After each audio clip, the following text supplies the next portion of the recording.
Hey, Steelers Nation. Let's dive straight into what has been a whirlwind of a game and a season full of frustration, heartbreak, and moments that leave you scratching your head. The Pittsburgh Steelers faced the Houston Texans in the wild card round, and if you watched it, you know it wasn't the blowout the scoreboard suggests. For most of the night, it was a tight contest, with the game hanging at 7-6 for the majority of the action until a few late scores inflated the final numbers. The story of the game, though, isn't just about what happened on the scoreboard. It's about patterns, missed opportunities, and decisions that define the fate of a team in the playoffs. When I watch this Steelers squad, it's hard not to fixate on a recurring theme that's been evident over the past several months. Time and time again, the team has positioned itself in situations where the solution to its problems seems glaringly obvious, yet the play unfolds differently. And in this game, as in so many others, the most glaring oversight was the way the offense treated the middle of the field. There is one player in particular, Pat Freiermuth, who consistently stands out as the most reliable, dynamic, and dangerous target in that critical zone. The problem? He was virtually ignored. Credit to the Texans for doing their part. They recognized where the Steelers' vulnerabilities lay, and they placed their safeties high and wide to dominate the numbers and congest the middle. But let's be honest, the Texans didn't stop Freiermuth. The Steelers did, with their own play-calling decisions and a cautious approach that left one of their best weapons underutilized. Officially, he was targeted only 3 times. A throwaway in the end zone, a pass thrown wildly over his head, and one spectacular catch late in the fourth quarter that showcased his talent despite being surrounded. That's all the evidence you need to see what this offense could have been, and it is maddening to watch. In the playoffs, teams are supposed to attack, to challenge their opponents, to exploit weaknesses. Survival is not the goal, avoidance is not the strategy, and fear should never dictate how you utilize your best players. And yet, time and again, we see the same hesitation, the same conservative approach, the same pattern of underutilizing a player who could have changed the course of a game. Over the season, over months of play, this has been the story. A head coach prioritizing caution over aggression, defense over offense, process over opportunity, and in doing so, stifling the team's potential. Looking back, it's not just this game or even this season. Decisions made in personnel, in trades, and how the roster is managed all contribute to a culture where talent like Freiermuth's is marginalized. The arrival of new players, their utilization, and the seeming disregard for developing and maximizing the potential of existing talent has been a constant point of frustration. There is a sense that no matter the player, no matter the scenario, the overriding philosophy remains unchanged. Protect the system, protect the defensive reputation, and don't rock the boat in the offensive scheme. The problem is, in the postseason, the boat needs to be rocked. The ball needs to go to the player who can make a difference. And while this is a critique of coaching decisions, it is also a reflection of how players respond to being put in these situations. Watching Freiermuth after the game, you see a player who is respectful, professional, and cooperative to a fault. He doesn't complain. He doesn't publicly criticize the system. He simply waits. He performs when he can, and he carries himself with a quiet dignity that makes the lack of opportunities even more glaring. The body language, the gestures, the small interactions after the game, all of it tells the story of someone who is restrained not by lack of ability, but by the limitations imposed on him by decisions beyond his control. It's not just Freiermuth. The offensive line struggled, the quarterback's decisions were compromised by pressure and age, and the receivers didn't always get open. Aaron Rodgers, at 42, delivered a performance that was uneven and at times precarious. Missed throws, sacks, fumbles, all compounded by the offensive schemes that didn't cater to his strengths or the opportunities on the field. And yet, this wasn't entirely on him either. The interplay of age, skill, opportunity, and strategy created a perfect storm of frustration. It's a combination of systemic issues and game-time execution that results in losses like this one. Meanwhile, the defense did what it could under the circumstances. They limited Houston to a single touchdown for a large portion of the game and created turnovers, yet none of it translated into a sustainable advantage. The offensive stagnation and decision-making bottlenecks neutralize defensive efforts. It's a common theme for this team. Defensive players executing, offensive players limited by design, and the result is a loss that feels preventable, almost avoidable, yet inevitable given the repeated patterns of the season. It's hard not to reflect on the broader implications of this game. 7 playoff losses in a row now define the franchise's recent postseason history, tying undesirable records and highlighting the consequences of a leadership style that is conservative to the point of being constraining. Across the league, you see coaches adapting, adjusting, and challenging their own players to excel. In Pittsburgh, you see a system that is hesitant, overly cautious, and unyielding in its philosophy. Talent is present. Opportunity is present. Yet the outcome is shaped more by rigid adherence to a method than by seizing moments that could have changed the trajectory of the season. And so, as the team turns its attention to the offseason, the questions remain the same. How can the offensive approach be altered to fully utilize the skills of its best players? How can decision-making in critical moments evolve to match the caliber of talent on the field? How can a franchise with such a rich history break the cycle of disappointment and create a system where success in the playoffs is not a rare event, but an expectation? These are not questions for the fans, nor are they rhetorical. They are the core challenges facing this organization, and the answers will determine the future of the Steelers as much as the performance on any given Sunday. As the dust settles from this wild-card disappointment, the bigger picture of the Steelers' season comes into focus. It's impossible to ignore the frustration that comes with seeing a roster loaded with talent underperform on the biggest stage. You have veterans who know how to win, skilled players capable of game-changing plays, and yet the team repeatedly falls short.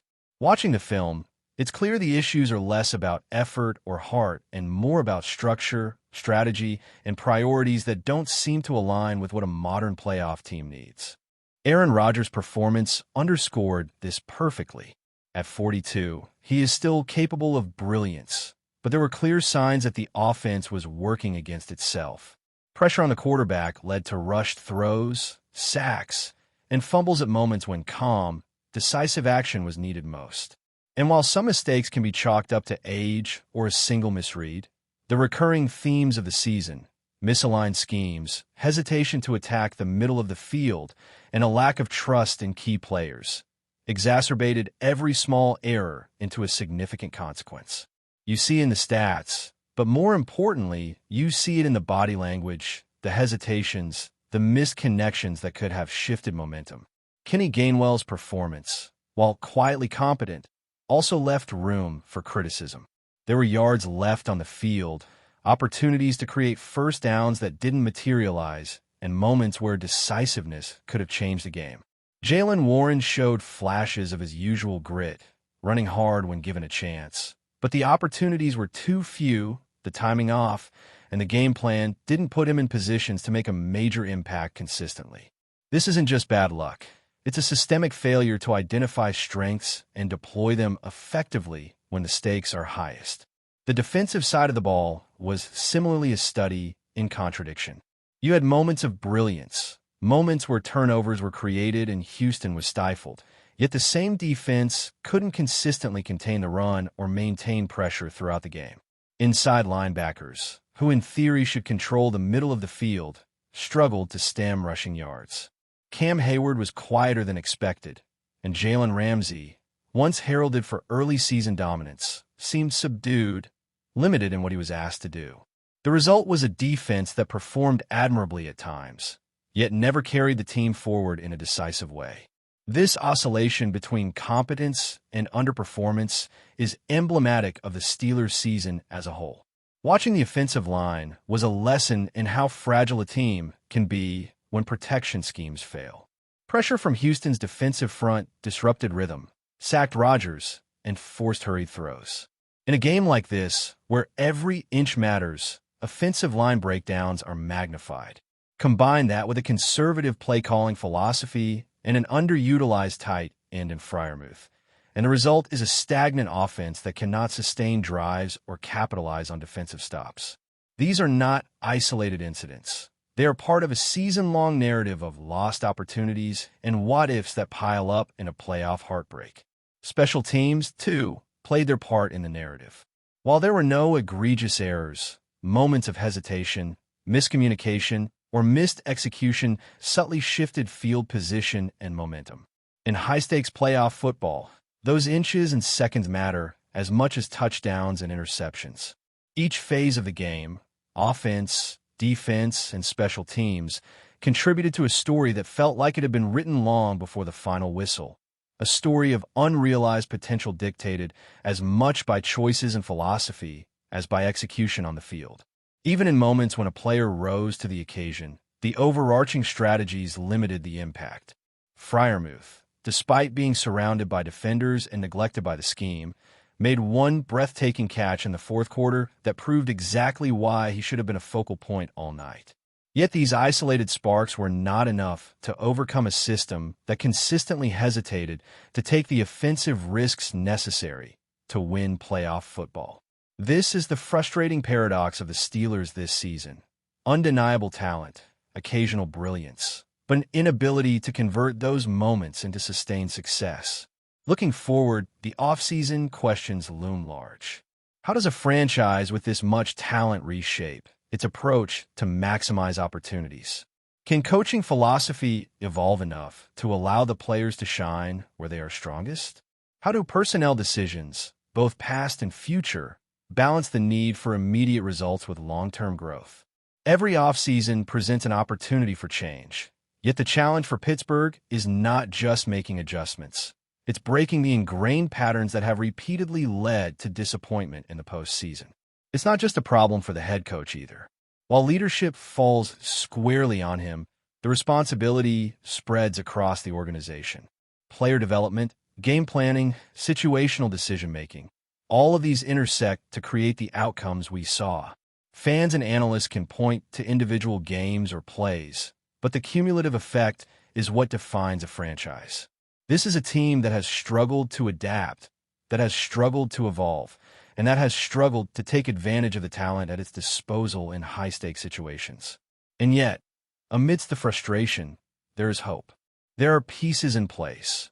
A quarterback with experience, skill position players capable of changing games, a defensive unit that can still create turnovers and pressure when coordinated effectively. If the right adjustments are made, if decision-making evolves, and if risk-taking is embraced in critical moments, the Steelers can become the team their roster suggests they could be. It will require a shift in culture, a willingness to break away from overly cautious tendencies, and an embrace of the bold, aggressive approach that playoff football demands. For fans, it's a season of mixed emotions, pride in individual efforts, frustration at systemic failures, and a cautious optimism that the talent on this roster, combined with smarter, bolder strategies, could finally deliver the success that has been so elusive in the playoffs. The story of this season is not just about the losses. It's about what they reveal. And while the disappointment is sharp and the questions are numerous, the potential remains, waiting for a leadership approach that matches the talent on the field. The bottom line is simple. The Steelers are a team with the pieces to compete at the highest level, yet the execution, philosophy, and situational decision-making have repeatedly fallen short. As the team enters the offseason, there's work to be done, changes to be considered, and accountability to be established. This is more than just a critique. It's a roadmap of what needs to evolve for Pittsburgh to turn its undeniable potential into playoff success, to finally break the cycle that has defined recent years, and to give their fans the postseason performances they deserve. But before we dive in, don't forget to subscribe to Steelers Nation Central and hit the like button on this video. Your support helps us keep bringing you the latest updates on the Pittsburgh Steelers. And don't forget to share your thoughts on the news in the comments below. In a shocking development that has sent ripples through the NFL community, the Pittsburgh Steelers are reportedly preparing for a major shakeup on their coaching staff. Sources close to the team suggest that Arthur Smith, who had been under consideration for a key role, is no longer in the running. While the exact reasons for Smith's sudden exit remain unclear, insiders hint at disagreements over strategic direction and contract terms as possible factors. The Steelers, known for their meticulous planning and cautious approach to personnel changes, are now said to be moving quickly to identify suitable replacements. According to rumors circulating within the league, the franchise has already narrowed the pool to 3 potential candidates, each bringing a distinct style and set of experiences to the table. One source described the options as a mix of innovative play callers and disciplined, defense-minded strategists, suggesting that the team is weighing both creativity and structure in its next hire. Fans and analysts are already speculating about how the decision might impact the Steelers' on-field strategy. Arthur Smith, known for his offensive acumen and quarterback development, would have represented a continuation of the team's evolving offensive identity.